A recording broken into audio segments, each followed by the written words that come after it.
Hello and welcome back to Higher Maths Functions and Graphs, Graph Transformations. So it's going to go through a couple of examples. So the graph y equals f of x is shown below. Sketch the graph of y equals negative f of x minus 2. So we have two transformations occurring here. Negative f of x will reflect the graph in the x-axis. We essentially flip it upside down. And then minus 2 will move the whole graph down by 2. So in those two transformations, what impact are the transformations having on the x and the y coordinates? Well, if I flip, let's just look at this one point in particular. If I flip this upside down, the x coordinate will not move. It'll be 10/3, negative 4. And then after that, if I move it down by 2, the negative 4 for the y coordinate will become negative 6. Again, the x coordinate will not move from 10/3. So what we need is a method for looking at the key points on the graph and making the appropriate transformations.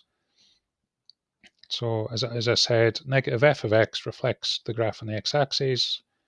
Minus 2 moves the graph down by 2. So let's generalize here. So the x, y, the x-coordinate and the y-coordinate anywhere on the graph will map to, well, the x-coordinate stays the same because we're not moving the graph left or right at all. And then the y-coordinate, well, it went from 4 to negative 4. So the y-coordinate has become the negative y-coordinate. So the 4 goes to negative 4. And then minus 2 moves the graph down by a further 2. So let's consider 0, 0. So using this, the x-coordinate is still the x-coordinate.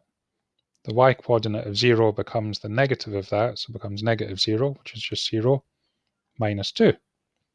So we have the point 0, negative 2. 10/3, 4, as we've discussed, will go to 10/3, negative 4, because it's reflected in the x-axis, and then move down a further 2, so 10/3, negative 6. And 5, 0, in a similar way, will become 5, negative 2. So we have the original graph here. It's going to be flipped upside down, moved down by 2. So this is going to be the shape of the curve after that occurs. And we need to annotate the points. So we've calculated the key points here. We need to annotate the graph, which just means write the key points on the graph. Okay, so there they are marked on. So you might be thinking, well, Mr. Young, I could flip that upside down and move it down and just write the points on. You are allowed to do that.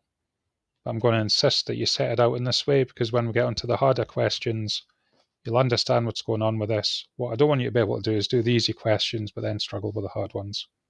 Okay, so we're building up a skill that's going to enable us to do harder questions later on. Let's have a look at a second example. Sketch the graph of y equals 5 cos 2x. Now you could do this at National 5. Okay, so again, I know you can write down the answer, but what's actually happening? So y equals 5 cos 2x. So the 5 is stretching the y coordinate by a factor of 5.